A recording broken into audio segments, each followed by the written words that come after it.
A billionaire marries his cook out of self-interest, but when they're alone he feels something irresistible. He chose her for convenience, but one look outside the contract was enough to awaken something he never knew could exist. What began as a cold agreement would become the greatest threat to the control he swore he'd never lose, his own heart. Sorry to interrupt your story, but if you enjoy this kind of content, don't forget to subscribe. Bless this channel by helping us grow, and may your kindness be returned to you twofold.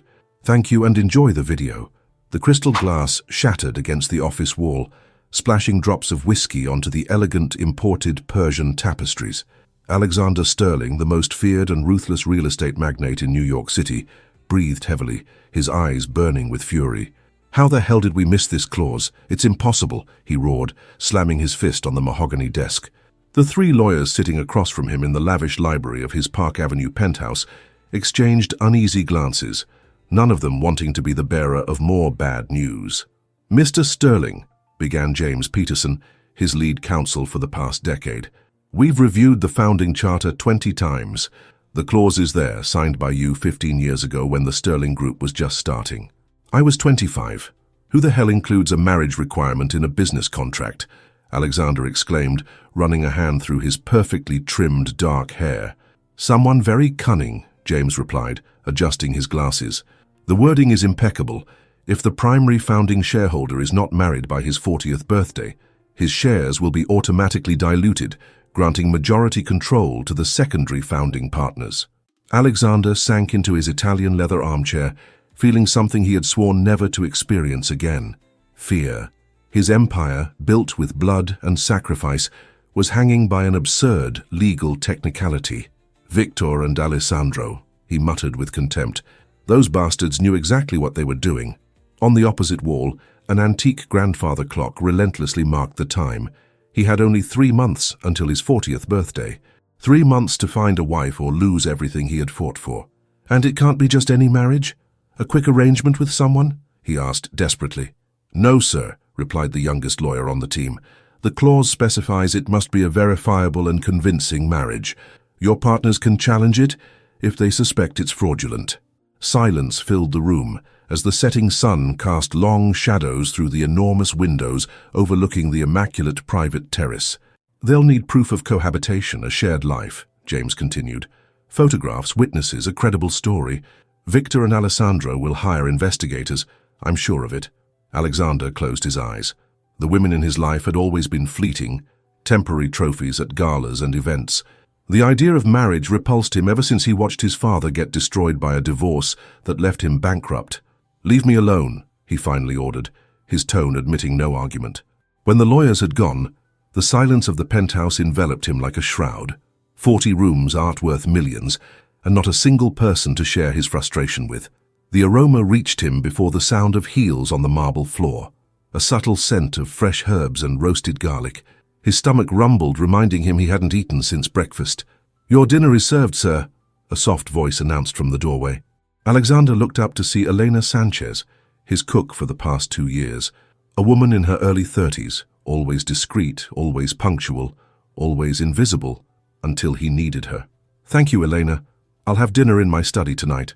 He followed her to the main dining room, truly noticing the woman who fed his body, but with whom he barely exchanged words for the first time. Her petite frame moved efficiently through the space, serving with professional precision a plate of beef Wellington that looked like it was from a gourmet magazine. "Did you prepare this yourself?" he asked, surprised by the dish's complexity. "Yes, sir," she answered, keeping her gaze lowered. "I thought you might need something special today. The lawyers always put you in a bad mood." Alexander almost smiled at the observation. Helena knew more about his routines and preferences than any of his transient lovers.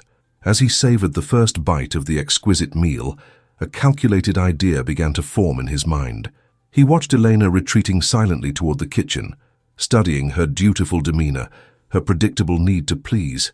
She was perfect, an ordinary woman with no connections in the corporate world, completely dependent on her salary. Someone who couldn't refuse a generous financial offer. Someone already under his roof, known by his staff, part of the landscape of his daily life. The idea, absurd at first, took shape with every bite of the beef Wellington.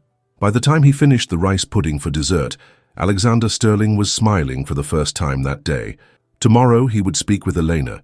He would make her an offer that no sensible cook could refuse, to become the millionaire wife of the most powerful man in the city, even if only temporarily.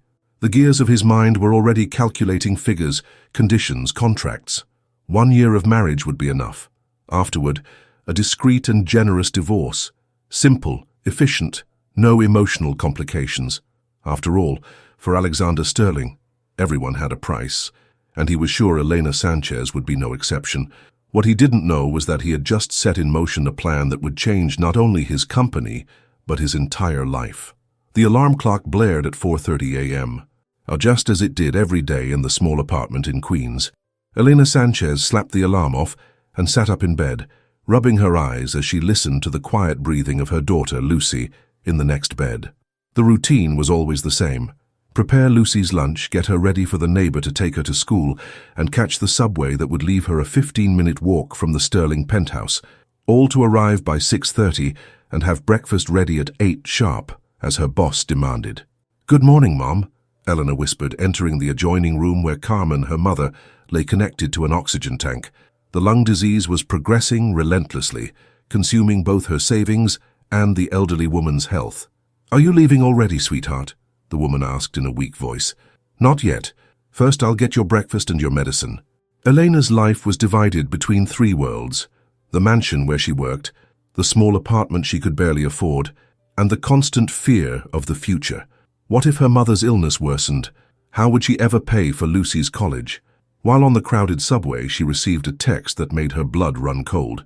"Mr. Sterling requests a meeting with you in his study at 9 a.m. Ryan, personal assistant."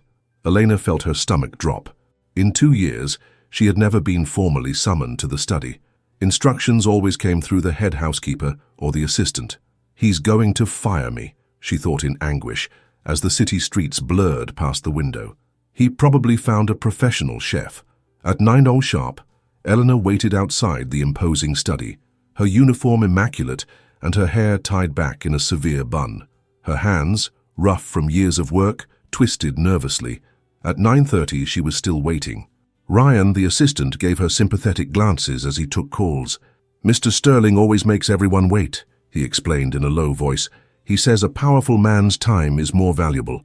When the doors finally opened, Eleanor walked with uncertain steps into the sanctum of power, a room with dark wood-paneled walls filled with business awards and a panoramic view of Central Park.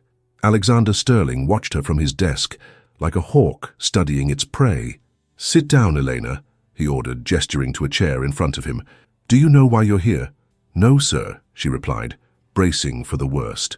Alexander studied her for a few seconds before speaking. She was a simple woman, without the stunning beauty of his usual conquests, but there was something in her quiet dignity that was interesting. "I'm going to make you a business proposal," he finally announced, "one that will change your life and solve an urgent problem I have." For the next 10 minutes, Elena listened in shock as her employer explained the contract clause, his need for a wife, and the terms of the agreement he was proposing. $2 million, Alexander concluded, with the coldness of someone closing a real estate deal. "Half upon signing the marriage certificate, the other half when we divorce in 1 year. A clean, mutually beneficial arrangement." Eleanor remained silent, processing every word. The figure he mentioned was more money than she would see in a lifetime of work. It meant college for Lucy, experimental treatments for her mother, financial security. "Why me?" she finally asked, with a calmness that surprised the tycoon. "Convenience," he replied curtly. "You already live under my roof, you know my routines, my staff respects you. You're the most efficient option." Elena nodded slowly. "And what would happen to my job here?" "You would continue to be my cook," he answered as if it were obvious. "We would just add the role of wife for public events." Something in his tone made Eleanor sit up straighter. A lifetime of fighting alone had given her a strength that many underestimated. "I have conditions, Mr. Sterling," she said, with a firmness that made Alexander raise an eyebrow in surprise. "Conditions?" he repeated, as if the word were foreign coming from an employee. "Yes. I want the terms in writing, drafted by a lawyer of my choosing, paid for by you. I will keep my job as a cook but with normal hours, not available 24/7. My daughter and my mother will live with us in the penthouse. with a private and respected space. Alexander watched her with growing astonishment as she continued, "I will not be treated like an object or a possession. In public, we will be a respectable married couple. In private, we will keep our lives separate. And when the year is over, I will divorce with the full compensation guaranteed no matter what happens." A tense silence filled the room. Alexander Sterling was not used to his employees negotiating. "One more thing," Elena added. "I need 1 million now, not just half. My mother needs specialized treatment." Alexander narrowed his eyes, evaluating her. For the first time, he saw beyond the uniform, an intelligent woman, with her dignity intact despite her circumstances. She was not the submissive employee he had anticipated. "You know how to negotiate, Elena. Where did you learn that?" "Raising a daughter alone in this city, Mr. Sterling. There's no better school." A fleeting smile crossed the tycoon's face. He extended his hand across the desk. "We have a deal, future Mrs. Sterling." Eleanor shook his hand firmly. Her rough palms contrasted with the smooth ones of the millionaire who had never washed a dish. "A business deal," she corrected. "Let's not confuse things." As she left the study, Eleanor felt a mix of relief, hope, and terror. She had just sold a year of her life to the most powerful and ruthless man she knew. Alexander watched her leave, intrigued. In the New York business world, he had crushed rivals who thought themselves invincible, yet this simple cook had negotiated with him as an equal. "This will be interesting," he murmured to himself, turning toward the window to gaze at the city he considered his own. What neither of them knew was that they had just started a game where both believed they held all the cards, never suspecting that the rules were about to change completely. 2 weeks. That was all it took to transform a cook into the wife of one of the most powerful men in New York. The garden terrace of the Sterling penthouse gleamed under the afternoon sun. Arches of white flowers, silk-covered chairs, and a small string quartet created the illusion of a storybook romance. It was all orchestrated by the city's top wedding planner, who had moved heaven and earth to organize in days what normally took months. In the guest room, temporarily converted into a bridal dressing room, Elena stared at her reflection in disbelief. The ivory-colored dress, simple yet elegant, fell softly over her figure, making her look like an ethereal version of herself. "Mommy, you look like a princess," exclaimed Lucy, twirling around her in her own pale pink dress. The 7-year-old was living a fairy tale, oblivious to the true nature of the agreement. Carmen, sitting in a chair with her oxygen tank discreetly placed beside her, watched her daughter with worried eyes. "Are you sure about this, honey?" she whispered, when Lucy was distracted by the flowers. Elena squeezed her mother's hands. "It's just for a year, Mom, and we've already received the money for your treatment at the private clinic." The lawyer she had hired to protect her interests had done an impeccable job. The money was secure in an account in her name, the terms were clear, and all her conditions had been met. On paper, everything was perfect. So why did she feel this knot in her stomach? On the terrace, Alexander Sterling greeted his guests with the calculated smile he had perfected in hundreds of negotiations. Only 20 people had been invited, a few close friends, 2 key executives, and of course Victor Sandoval and Alessandro Ricci, the partners who had set this whole situation in motion. "Alexander, what a surprising turn of events," commented Victor, a man with a sharp face and a perpetually mocking smile. "I never thought the eternal bachelor would fall, and for an employee no less." "Love arrives when you least expect it," Alexander replied, maintaining his pleasant expression while imagining throwing Victor off the terrace. "We're eager to get to know the lucky woman better," added Alessandro, whose calculating eyes scanned every detail of the ceremony. "It's all so sudden." Alexander sensed the suspicion in their voices. As he had predicted, his partners doubted the authenticity of the marriage. He would have to be convincing, more so than he had anticipated. When the music announced the bride's entrance, everyone stood. Alexander turned to find Elena walking toward him, with Lucy scattering petals before her. The sight left him momentarily speechless. The woman approaching him looked nothing like the uniformed cook he knew. There was a natural grace in her movements, a dignity in her posture he had never noticed. For a fleeting instant, Alexander Sterling felt a strange sensation in his chest, a feeling forgotten since his youth. The ceremony was brief but elegant. When it came time for the vows, Alexander took Elena's hands and looked directly into her eyes. He could feel the scrutinizing gazes of Victor and Alessandro, analyzing his every gesture. "Elena," he began in a clear voice, projecting it for all to hear. "I never thought I'd find love in my own home. For years I searched for something I couldn't define, while you were already there, nourishing not just my body, but, without my knowing it, my soul, with your quiet dedication and authenticity." Eleanor's eyes widened slightly at the intensity of his rehearsed words. Alexander continued, surprising himself with how convincing he sounded. "Your simplicity taught me that true wealth isn't in bank accounts, but in the ability to genuinely care for others. You've changed me, Elena, and today I promise to honor you as you deserve." A tear rolled down Lucy's cheek as she watched the scene, completely captivated.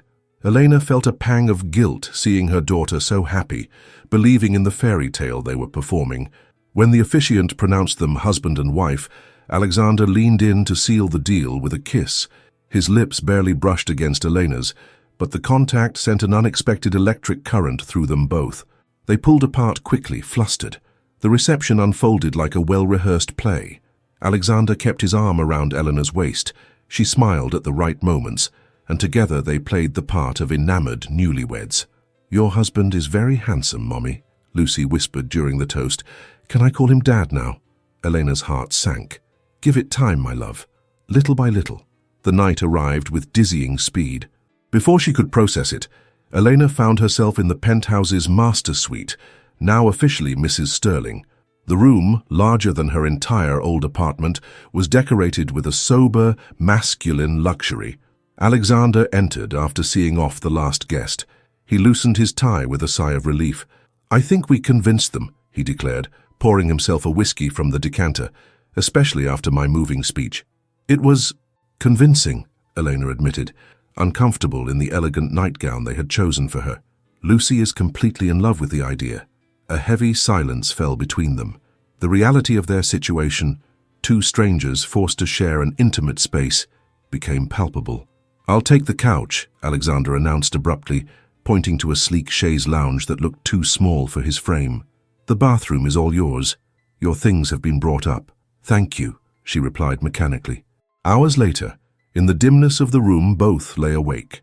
Elena stared at the ornate ceiling, thinking of Lucy sleeping happily in her new princess room, and of her mother settled into the makeshift medical suite on the floor below.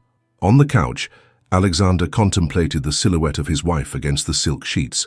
For the first time in years, he felt out of control, as if he had set something in motion far bigger than himself.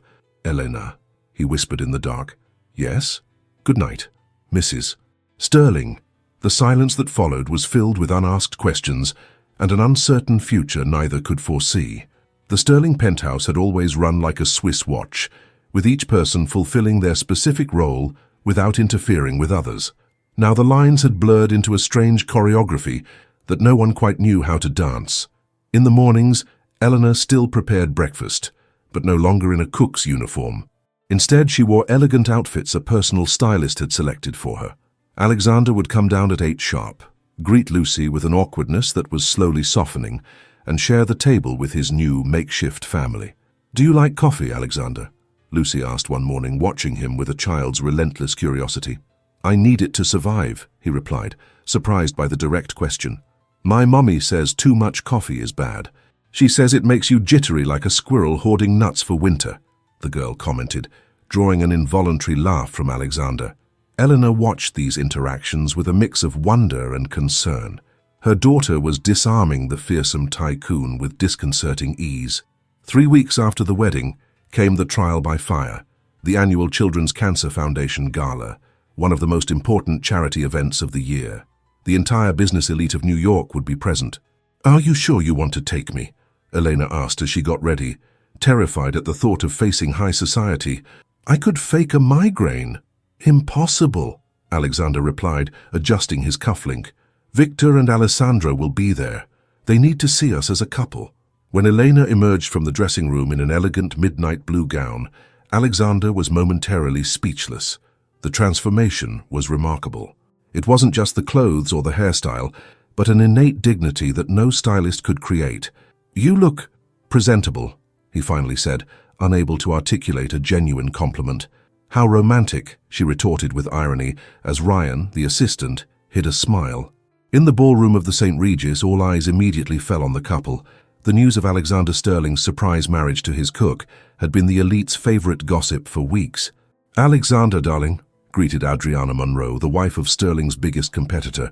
"We finally meet your mysterious wife. She's so refreshing." The condescending tone was unmistakable. Alexander braced for a social disaster, aware that Elena had never navigated these shark-infested waters. "Thank you, Mrs. Monroe," Elena replied with a genuine smile. "Your necklace is stunning. Burmese sapphires, aren't they? My grandmother had a similar one, though obviously not as valuable. She used to say they brought good fortune to honest marriages."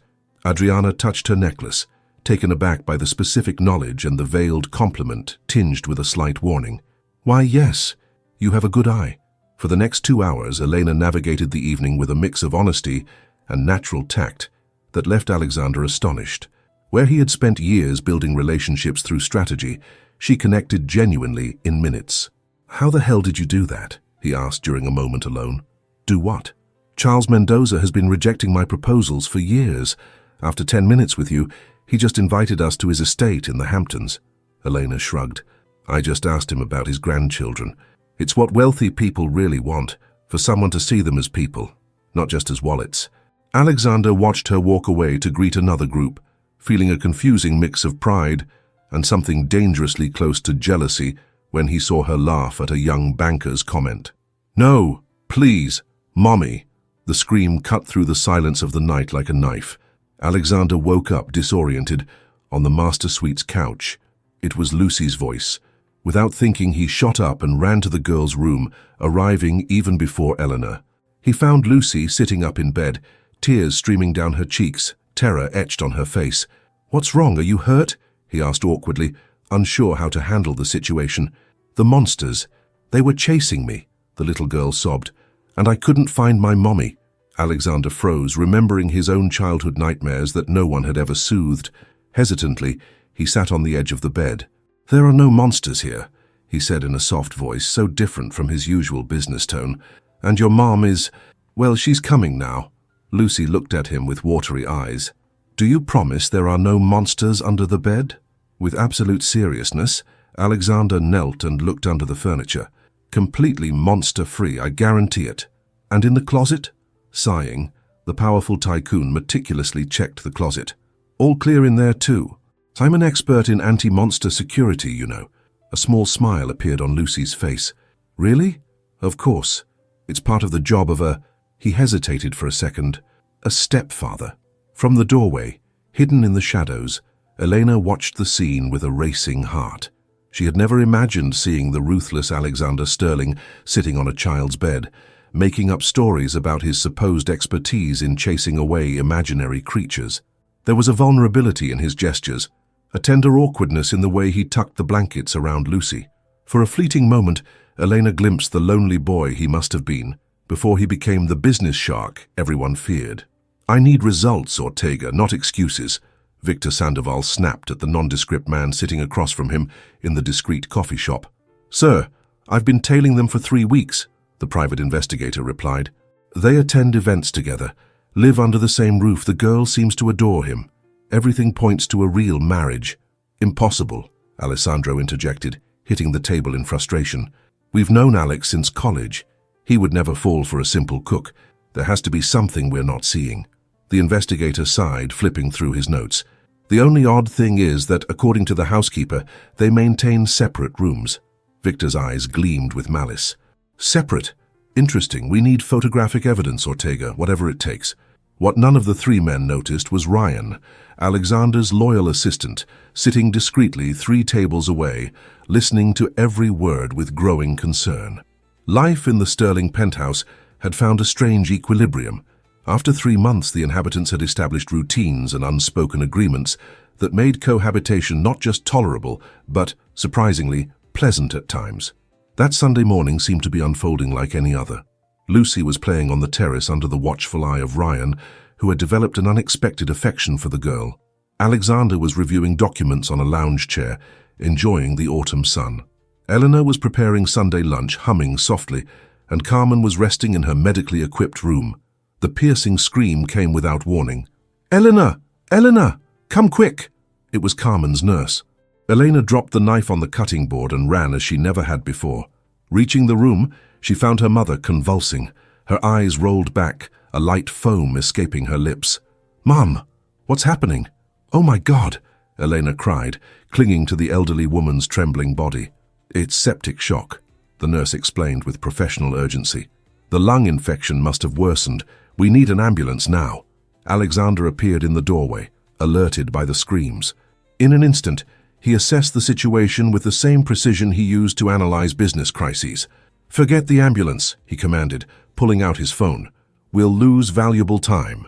With 3 short, precise calls, Alexander mobilized a private medical helicopter that would land on the penthouse terrace in 5 minutes.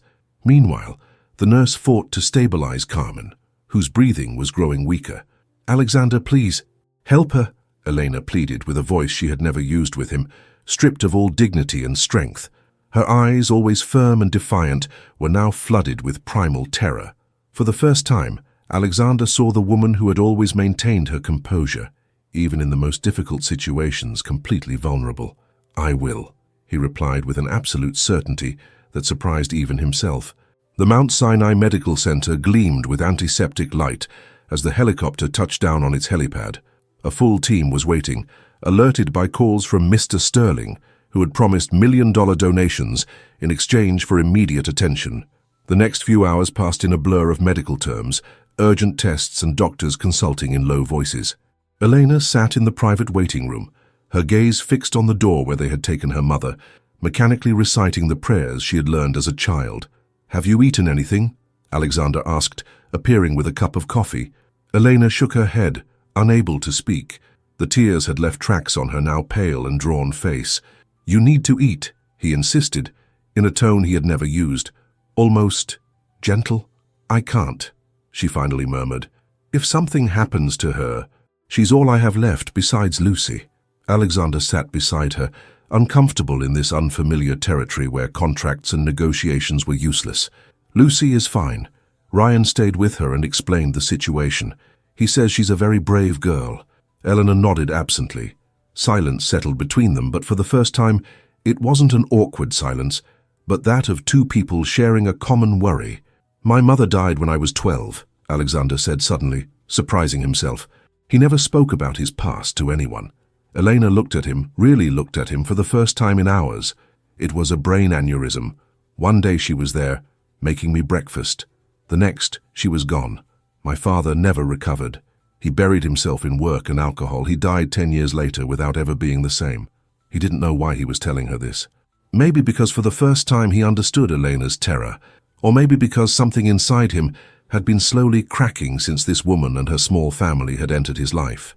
"I'm so sorry," she said, impulsively taking his hand. The contact, brief but intense, sent a warm current up Alexander's arm. Before he could process it, the doctor appeared with a serious but hopeful expression. "Mrs. Carmen is stable. The pneumonia is severe, but we've managed to control the infection. The next 24 hours will be critical." Eleanor sobbed with relief. "Can I see her?" Briefly. She's sedated but responsive to stimuli. The night passed with painful slowness. Eleanor, exhausted by the tension and fear, finally succumbed to fatigue on the uncomfortable couch in the private room where they had moved Carmen. Her breathing deepened, and her head fell slightly to one side. Alexander, who had stepped out to make some calls, returned to find her asleep. Without thinking, he took his own suit jacket and gently draped it over her. For several minutes he just stood there watching her. She wasn't the wife of convenience, nor the efficient cook. She was simply a brave woman who had fought her whole life for those she loved. The intensity of what he felt in that moment stunned him. It was as if an internal wall, built over decades, was beginning to crack. "What is happening to me?" he muttered, running a hand over his tired face. Moving away from the couch, he approached the bed where Carmen was breathing laboriously, connected to multiple monitors. "You can't leave her," he whispered to the unconscious old woman. "She has sacrificed everything for you and for Lucy. You have to keep fighting." The words came out unfiltered from a place Alexander didn't recognize in himself. The morning brought good news. Carmen's vital signs were steadily improving. The aggressive treatment and specialized care were working. When the lead doctor confirmed that the worst was over, Elena broke down completely. All the tension accumulated over hours erupted in a sob of relief so intense that her entire body shook. Without thinking, she reached for support and found it in Alexander's arms. The tycoon tensed initially, but then instinctively he wrapped his arms around her, offering a silent comfort he had never given anyone before. "Thank you," she whispered against his chest. "Without you, my mother wouldn't be alive." The hug lasted only a few seconds, but it was enough for them both to feel something inexplicable, a connection that went beyond the business agreement they had signed. When they separated, they avoided looking directly at each other, confused by the intimacy of the moment. "We should go home," Alexander suggested in a hoarse voice. "You need to rest in a real bed. We'll come back later." During the limousine ride, they kept a careful distance, each looking out their own window, silently processing what had happened. Upon arriving at the penthouse, Alexander mumbled an excuse and went straight to his study, closing the door with more force than necessary. He needed space, needed to think. He poured a whiskey with slightly trembling hands and drank it in one gulp, seeking the mental coldness that had always been his refuge. "It was just gratitude," he said aloud, "nothing more." But the feeling lingered, the warmth of her in his arms, the trust with which she had leaned on him as if he were truly her husband, her protector, her partner. Alexander Sterling, the man who had built an empire on calculated decisions and controlled emotions, was experiencing something he couldn't quantify or control, and that terrified him more than any financial crisis he had ever faced. The weeks following Carmen's incident brought an unexpected change to the Sterling penthouse. Where a warm cordiality had once existed, an almost palpable tension now floated. Alexander had returned to his office with renewed intensity, leaving early and coming home late, avoiding the family dinners that had become routine. When he did cross paths with Eleanor, their interactions were limited to brief, purely functional conversations. "Do you need anything for tomorrow's gala?" he asked curtly during one of these rare encounters. "No, thank you." "I have everything ready," she replied, feeling the invisible wall between them grow with each measured word. What Elena couldn't see was Alexander's inner turmoil. Every night, alone in his study, the tycoon battled thoughts that tormented him. The feeling of his arms around her, the irrational urge to protect her, the way his heart sped up when he saw her smile at Lucy, it all terrified him. "It's just gratitude mistaken for attraction," he repeated to himself constantly. "It will pass." But it didn't, and his only defense was distance coldness, reverting to the calculating man he had always been. Eleanor interpreted this withdrawal in the only logical way: regret. Clearly, the moment of shared vulnerability at the hospital had made the tycoon uncomfortable. Perhaps he feared she would confuse things, that she would forget their marriage was just a contract. "Mommy, why doesn't Alexander eat dinner with us anymore?" Lucy asked one night, with the heartbreaking innocence of a child. "He's very busy with work, my love," Eleanor answered, swallowing the lump in her throat. "Is he mad at us?" "No, sweetie. Grown up sometimes and just need space." The annual shareholders' dinner was one of the most important events on the Sterling Group's corporate calendar. This year, held at the exclusive University Club, it brought together the main investors, including, of course, Victor and Alessandro. "A crucial night," Alexander warned as they rode in the limousine. "We need to present a perfect image. Victor and Alessandro will be watching every detail." "I know, don't worry, I'll uphold my end of the contract," Eleanor replied, with a coldness that surprised them both. The event unfolded like a careful choreography. Eleanor played her part as the devoted wife admirably, smiling at the right times, holding sophisticated conversations with the wives of other executives. Alexander couldn't help but feel an irrational pride watching her fit in so naturally in a world she hadn't been prepared for. After dinner, while Alexander was talking with a group of investors, Eleanor excused herself to go to the powder room. On her way back, she took a wrong turn and found herself in a private corridor where Alexander, Victor, and Alessandro were talking, unaware of her presence. "I'll admit, you surprised us, Alex," Victor was saying with a tight smile. "Your cook has turned into a rather convincing wife." "The necessary sacrifices to protect what's mine," Alexander replied with a dismissive tone. "In the end, it's just a small, necessary inconvenience. Just a year, and then everything will go back to normal." The words hit Elena like physical slaps. A small, necessary inconvenience. The confirmation of her worst fears, delivered with that cold corporate tone she knew so well. For the rest of the evening, she maintained her composure out of sheer pride, but her smile no longer reached her eyes. On the ride back, the silence in the limousine was thick, heavy with unspoken emotions. Upon arriving at the penthouse, Alexander was heading to his study when Elena's voice stopped him. "Is that all I am to you? A small, necessary inconvenience?" Alexander froze. "What are you talking about?" "I heard you, talking to your partners, about how everything will go back to normal when our arrangement is over." Eleanor's usually composed face was now a mixture of hurt and indignation that made Alexander feel inexplicably guilty. "Eleanor, that's not what? Not what you meant, because it sounded pretty clear to me." "I was playing a part," he defended himself. "Victor and Alessandro can't know that there's something real between—" He stopped abruptly, shocked by his own words. "Something real?" she asked, her voice trembling. "What could possibly be real in this arrangement, Alexander? Ever since the hospital, you've acted like you can't stand to be in the same room with me. You barely look at Lucy, who, by the way, is heartbroken because her new dad doesn't want to spend time with her anymore." The mention of Lucy sent a pang of remorse through Alexander. He hadn't considered how his distancing would affect the child. "It's not that simple," he began, searching for words he didn't fully understand himself. "When I saw you at the hospital, so vulnerable, I felt something I shouldn't feel, something that complicates everything." "And what was that?" she pressed, taking a step closer. Alexander took a deep breath on the verge of a confession that would change everything. "I felt that I didn't want you to be just a contract, that maybe we could—" The front door burst open, interrupting them. Paul Montgomery, Alexander's best friend and the company's CFO, rushed in with an alarmed expression. "Alex, we have a serious problem," he announced, pausing as he sensed the tension in the air. "Sorry, am I interrupting something?" "No," they both replied in unison, far too quickly. Paul gave them a suspicious look before continuing. "I found something in the internal audits. Victor and Alessandro didn't just plan the marriage trap.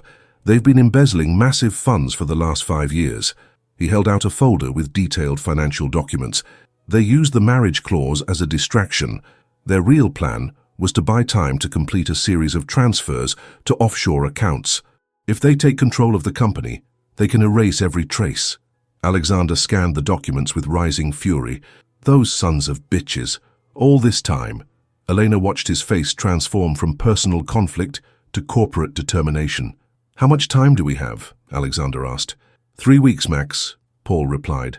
"After that, recovering the money will be impossible." A heavy silence fell over the room as the implications settled in. The marriage that had begun as a strategy to save the company was now facing a much larger conspiracy. "I need to make some calls," Alexander said, heading for his study. At the door, he paused and looked at Elena.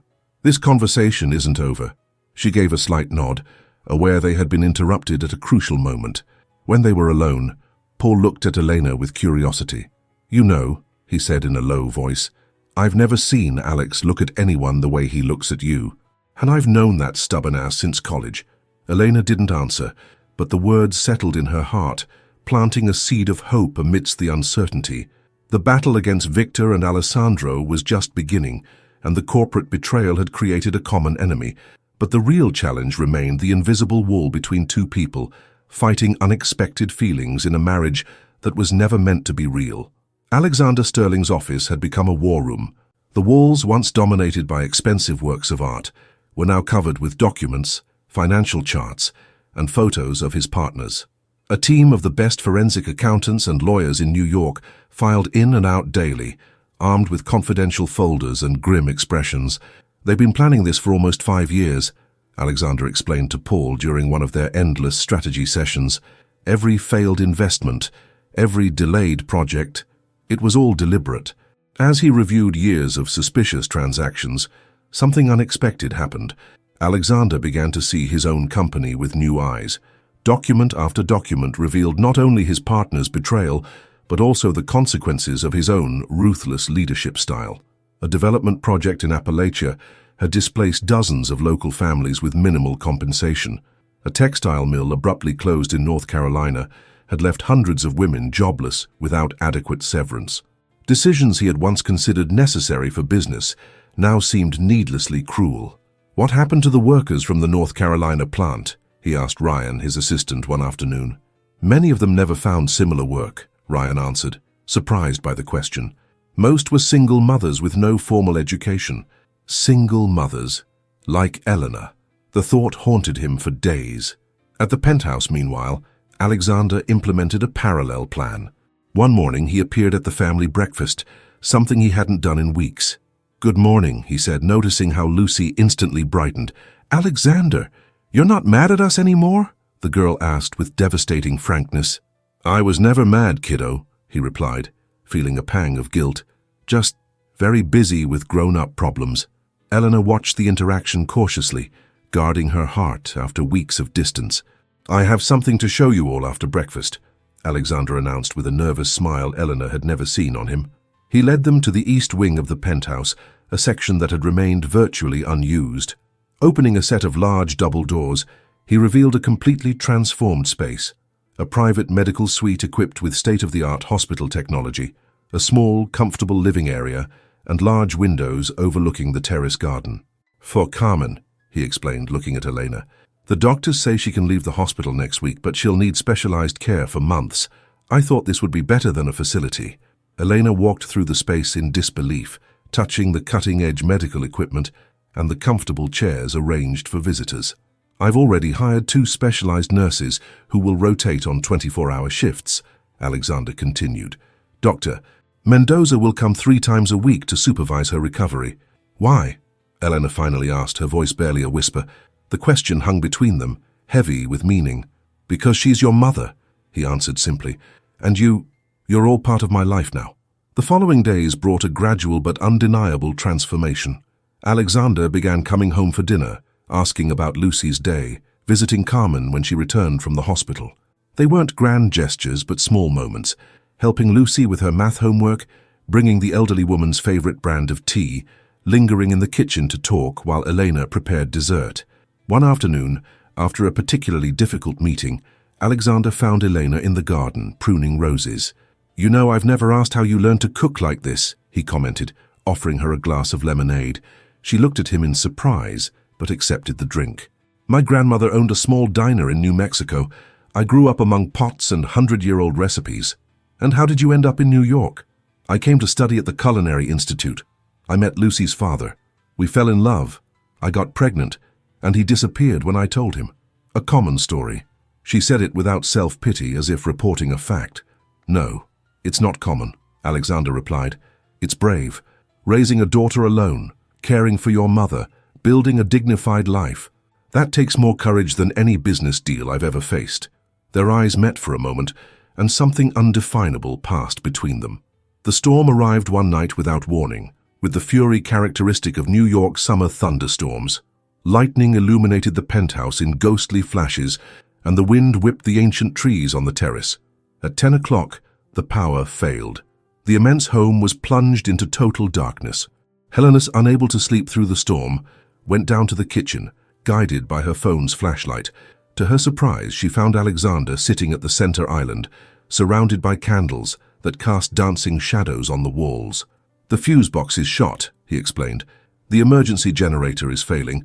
We'll have to survive the old-fashioned way." There was something strangely intimate about the scene. The darkness, the candles, the rain beating against the windows like a distant world. "Hot chocolate," she offered, grateful to have something to do with her hands. "I'd love some." As she prepared the drink on the gas stove, a comfortable silence settled between them. Not the tense silence of recent weeks, but something new, expectant. "You know, this place never felt like a home until you all arrived," Alexander commented suddenly, watching a candle's flame. Eleanor watched him from the stove, surprised by the confession. "I grew up in a mansion like this," he continued. "Huge empty rooms, silent servants, strict rules. My father believed showing emotion was a weakness. Sterlings don't cry, don't complain, don't fail, he'd always say." "Sounds lonely," she commented, pouring the chocolate into 2 mugs. It was. When I inherited the family fortune, I didn't know what to do with it except multiply it, as if the number in my bank account could fill the void. The confession hung in the air as Elena sat across from him, offering him a steaming mug. "My childhood was the opposite," she confessed after a moment. "Small house, big family, always loud. We didn't have much, but there was love everywhere. When I got pregnant with Lucy, I was terrified. How would I give my daughter everything she needed, all by myself? But you did. Day by day, I learned that children don't need luxury. They need to feel safe, loved, valued. Alexander nodded thoughtfully. Something I never understood until I saw how you are with Lucy. You have so little, but you give her everything. And you have everything, but I never had anything that truly mattered, he completed, looking at her intensely. Their hands met on the table, almost by accident. Neither pulled away. I'm changing, Elena, he continued in a low voice, not just because of the company or the contract. For myself. For the first time, I see clearly how empty my life was before. A particularly strong bolt of lightning illuminated the kitchen, revealing the vulnerability on their faces. And what do you see now? She asked, barely a whisper. Possibilities, he answered. A future I never imagined I'd want. With a boldness that surprised them both, Alexander brought her hand to his lips and placed a soft kiss on her knuckles. It wasn't a rehearsed gesture to keep up appearances, but something genuine, almost reverent. In that moment, under the soft candlelight and to the rhythm of the rain, something fundamental shifted between them.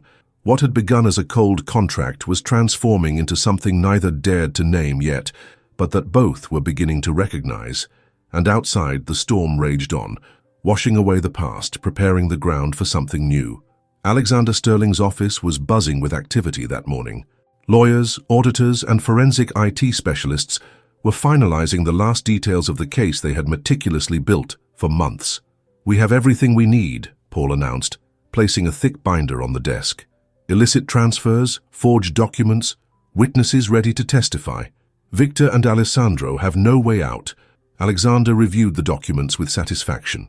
After 6 months of marriage, he had not only saved his company from the contract clause, but now had irrefutable proof of the massive fraud orchestrated by his partners. We'll file the suit first thing tomorrow morning, the lead lawyer confirmed. I recommend complete discretion until then. Meanwhile, in another part of the city, Victor Sandoval picked up the phone with a malicious smile. Good news, Alessandro. Our investigator finally has something solid. Alexander's marriage is a complete fake. On the other end of the line, Alessandro Ricci let out a pleased laugh. Are you sure? The penthouse staff confirms they sleep in separate rooms. There's no physical contact when they think no one is watching. And the best part, we got a statement from a housekeeper who swears the marriage has never been consummated. Perfect. Alex can present all the evidence he wants about supposed financial irregularities. We'll prove his marriage is fraudulent, nullify the contract based on the marriage clause, and take control of the company before he can act. There's more, Victor added. I've contacted Marcela Vega. His ex? Brilliant. Did she agree? Of course. She's still obsessed with him. The chance to humiliate the cook who replaced her was all it took. That same afternoon, Ryan rushed into Alexander's office. Sir, an invitation just arrived. Victor and Alessandro are requesting a dinner at your home tonight. They say they want to discuss a possible settlement before going to court. Alexander frowned. It's a trap. No doubt. But they also mentioned they'll be bringing Ms. Marcela Vega. Marcela? Alexander's face darkened. Now I see their game. When he explained the situation to Elena, she maintained her composure, though a flicker of insecurity briefly crossed her eyes. Who is Marcela Vega exactly? She asked with apparent calm. My most serious ex-girlfriend. We broke up 3 years ago, but she never fully accepted it. What Alexander didn't mention was that Marcela had been the only woman who had almost gotten him to the altar before he discovered her infidelity with a business associate. And you want me to be at this dinner? Eleanor asked. It would be important for you to be there, he replied, taking her hands. But I'll understand if you'd rather not face this. Eleanor squeezed his hands, surprising him with her determination. We're a team, aren't we? I'll be there. The Sterling penthouse glowed under the light of antique chandeliers that night. The main dining room table, rarely used, was set with the finest china and crystal. Elena, elegant in a burgundy dress, personally oversaw the final details. She had prepared the menu herself, refusing to hire an outside chef, as Alexander had suggested. If they want to humiliate the cook, then they'll see exactly what this cook can do, she had declared. At 8 sharp, Victor and Alessandro arrived with Marcela Vega, a statuesque woman in her mid-30s whose calculated beauty contrasted with Elena's natural elegance. Alexander, darling, it's been too long, Marcela exclaimed, completely ignoring Elena as she kissed the tycoon far too close to his lips. The dinner began with a tension barely concealed beneath social etiquette. Victor and Alessandro exchanged knowing glances, while Marcella made constant references to her shared past with Alexander. "Remember that weekend in Cancun, Alex? When we almost missed our flight because we couldn't get out of the hotel room?" she commented maliciously, looking directly at Elena.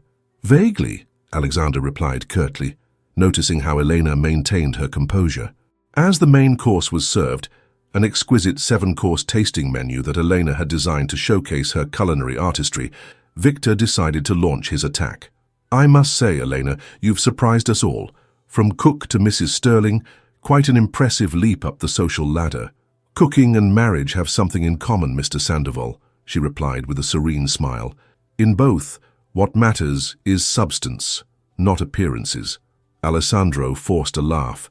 "Speaking of appearances, Alex, we've heard some curious rumors about certain arrangements in your marriage." Silence fell heavily on the table. "What are you implying, Alessandro?" Alexander asked coldly. Victor leaned forward. "Let's be frank. We know this marriage is a sham. We have statements from the staff, evidence that you maintain separate rooms. You don't even share the same bed. A non-consummated marriage is legally voidable," Alessandro added, "which means the contract clause would take effect immediately." Marcella watched with malicious delight. "Alex, darling, you don't have to continue this charade. We all know someone of your status would never truly fall in love with a servant." The insult hung in the air like poison. All eyes were fixed on Alexander, waiting for his reaction. What no one expected, not even himself, was the fury that suddenly surged through him. He rose slowly, placing his hands on the table. "Allow me to clarify a few things," he began, his controlled voice barely containing his outrage. "First, Elena was never a servant. She is a professional chef with more talent in her little finger than anyone at this table has in their entire body." He took a breath before continuing, his gaze sweeping over their surprised faces. "Second, what happens in our bedroom is our business, and ours alone. And third," his voice softened as he looked at Elena, whose face was a mask of astonishment, "this woman you dare to belittle has taught me more about integrity, courage, and real love in a few months than I learned in my entire life before. While I was accumulating money, she was raising an exceptional daughter. While I was manipulating markets, she was caring for her sick mother. While I was building an empty empire, she was creating a home filled with warmth." Alexander walked over to Elena and took her hand. "I married Elena for convenience, it's true, but I stayed with her by choice, because I fell in love with her strength, her dignity, her infinite capacity to love. Something none of you could ever possibly understand." The declaration landed like a bombshell. Alessandro and Victor exchanged bewildered looks, while Marcella's face contorted with humiliation. "I suggest you leave my home," Alexander concluded, "and prepare to face the legal consequences of your fraud. We will be presenting all the evidence to the authorities tomorrow." Hours later, when the penthouse had returned to calm, Elena found Alexander on the terrace, gazing at the lit-up city. "Did you mean it?" she asked, approaching slowly. "Or was that just part of the show?"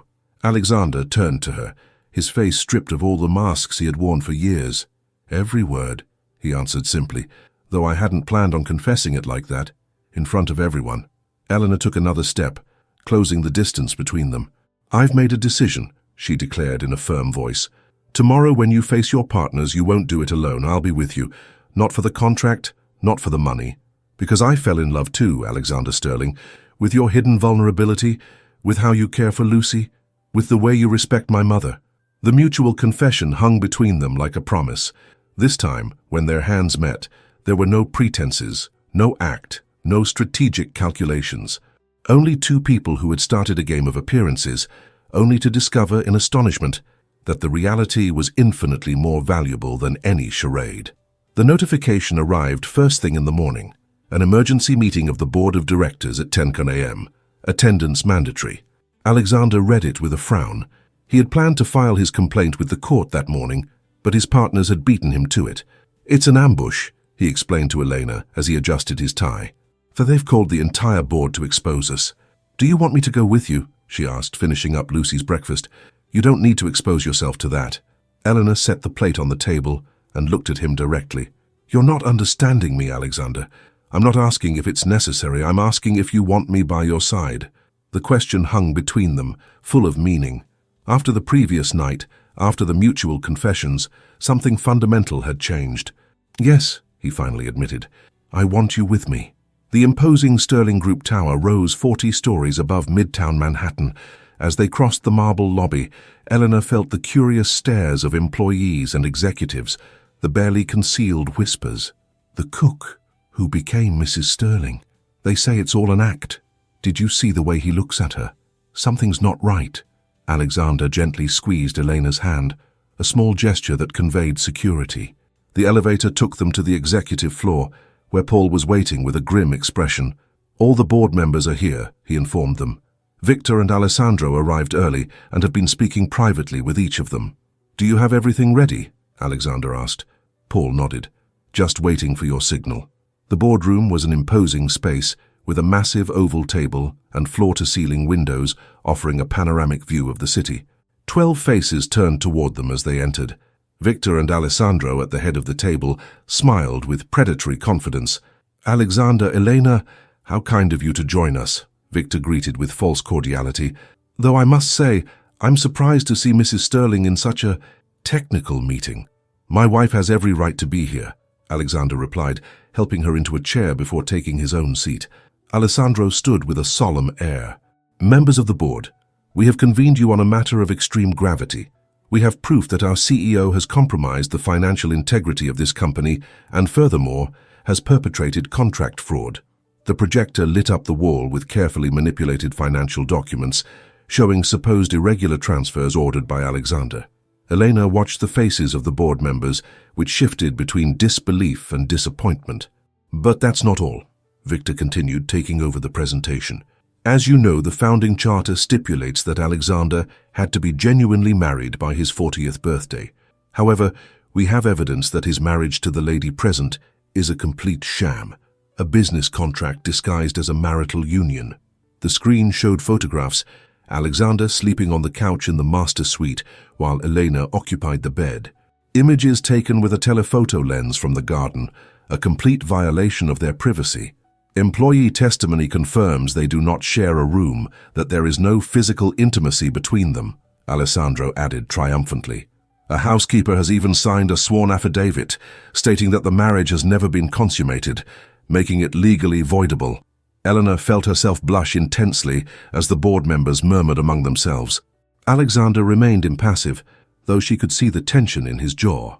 "Therefore," Victor concluded, "we demand the immediate removal of Alexander Sterling as CEO, the annulment of the marriage on grounds of fraud, and the activation of the contract clause granting us majority control of the company." The ensuing silence was thick, expectant. All eyes turned to Alexander, who slowly rose. "An interesting presentation," he began, with a calmness that surprised everyone. "Now allow me to show you the truth." Before he could continue, the boardroom doors burst open. Paul entered, followed by 3 officers from the NYPD's Financial Crimes Division and 2 suited auditors. "What is the meaning of this?" Alessandro exclaimed, losing his composure. "Mr. Victor Sandoval and Mr. Alessandro Ricci," the lead officer announced, "you are under investigation for corporate fraud, financial document forgery, and embezzlement." Paul took control of the projector and began displaying the real documents: multi-million-dollar transfers to offshore accounts, forged contracts, fabricated invoices. The evidence was overwhelming. "We have traced over $50 million systematically siphoned over the last 5 years, Paul explained. "Everything has been documented and verified by independent auditors." The board members' faces reflected shock and outrage.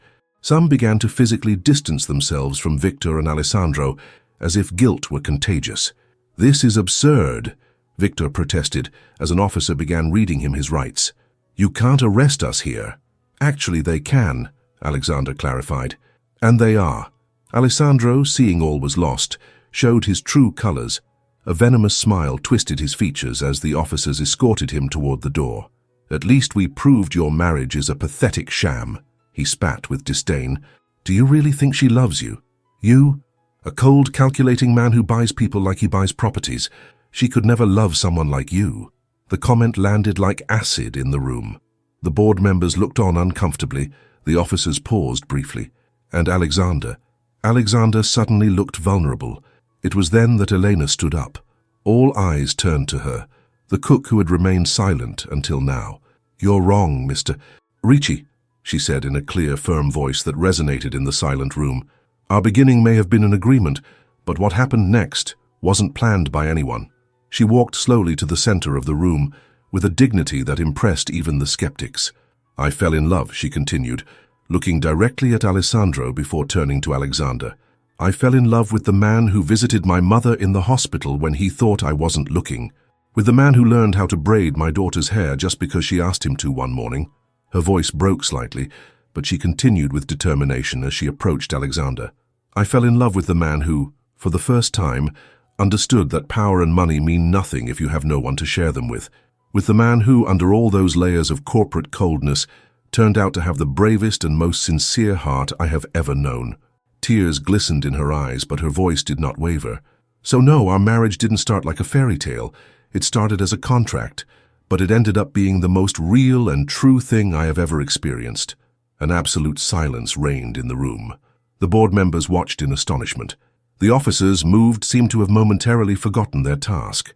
Alexander looked at Elena, as if seeing her for the first time.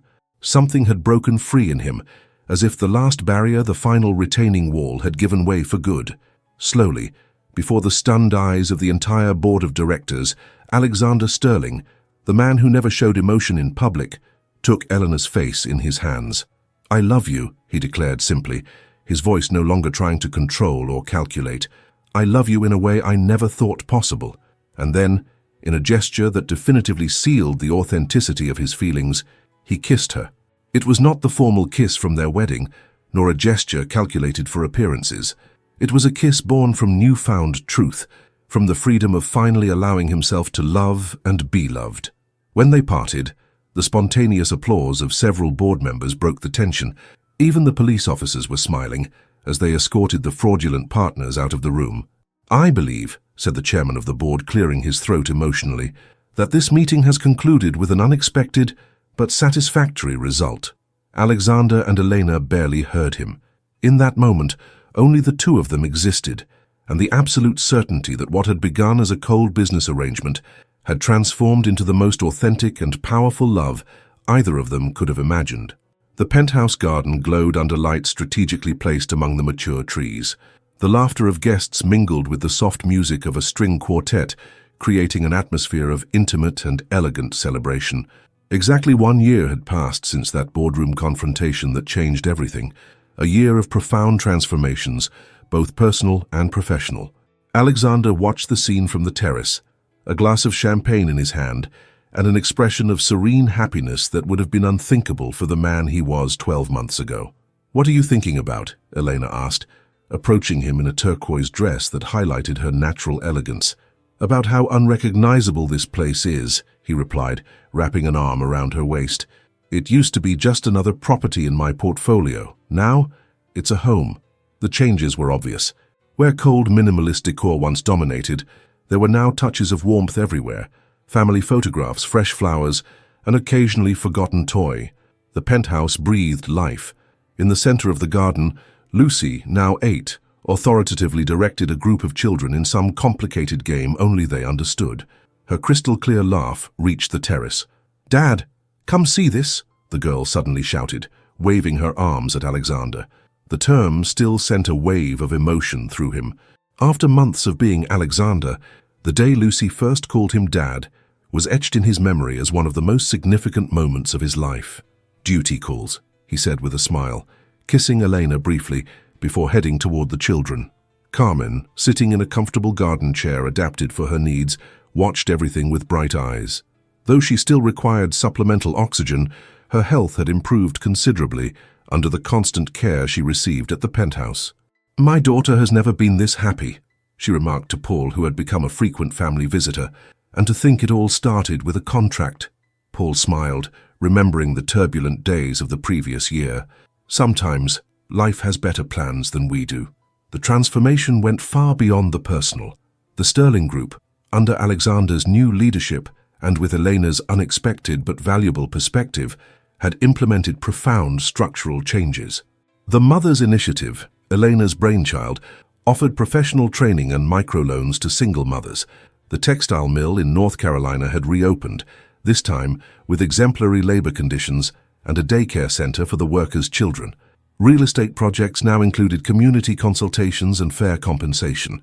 His new corporate policies are revolutionizing the sector, a major business magazine had recently declared. Sterling is proving that social responsibility and profitability are not mutually exclusive. The clinking of a glass drew the attention of all the guests. Alexander, standing by the central fountain, requested their attention. "Thank you all for joining us on this very special anniversary," he began, his eyes finding Eleanor, who came to stand beside him.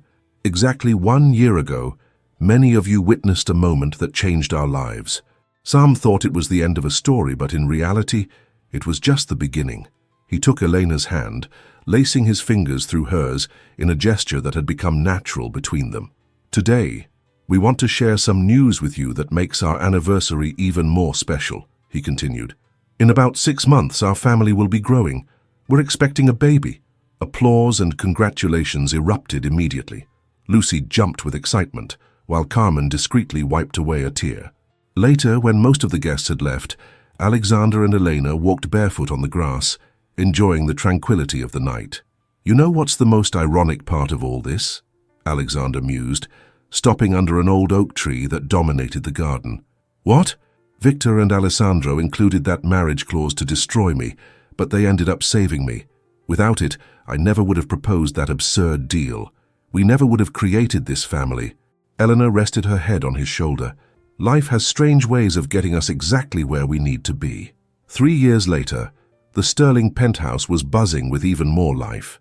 The enthusiastic shouts of Lucy, now a charismatic preteen, mingled with the laughter of the 2-year-old twins, Sebastian and Elena, as they chased their pet golden retriever, Cinnamon. The transformation of Alexander Sterling was a frequent topic of conversation in New York's business circles. "Did you hear he cancelled the meeting with the Japanese investors to attend his older daughter's school play?" his colleagues would comment in amazement. "I saw him pulling photos out of his wallet in the middle of a negotiation. Family photos. The same man who used to only talk about financial projections." The most surprising rumor for those who knew him before was that when work commitments kept him away from home, he would call without fail every night to read stories to the twins before bed, no matter the time difference or the importance of the meeting he had to interrupt. Saturday nights had become a sacred family tradition. Selena, who now directed the Sterling Group's corporate social responsibility program and had finished her degree in business administration, reserved that time to return to her culinary roots. The kitchen, redesigned to her specifications, became the heart of the home as she prepared each family member's favorite dishes. Alexander acted as her official sous chef, chopping vegetables under her direction, while Lucy and the twins supervised the process, stealing bites when they thought no one was looking. "Who would have ever imagined it would end up like this?" Elena commented one of these nights, as the family ate dinner amidst laughter and conversation. "Ended? This is just getting started," Alexander replied, watching his children with an expression that mixed pride and wonder. That night, as the children slept and the penthouse settled into a comfortable silence, Alexander and Elena shared a quiet moment on the terrace. "Sometimes I wonder what would have become of me if you hadn't accepted that deal," he confessed. "You'd probably be running your empire alone, convinced that it was enough," she replied. "How wrong I would have been. The penthouse that was once a symbol of status and solitude had been transformed into the loud, messy, and profoundly happy stage for a family that began as a business contract and blossomed into the most authentic of loves." And as the glittering skyline of New York City shone in the distance, Alexander and Elena kissed under the stars, celebrating the everyday miracle of having found, in the most unlikely of places, exactly what they never knew they needed. Because sometimes, life writes stories that not even the most cunning tycoon could engineer, nor the most imaginative chef could dream up.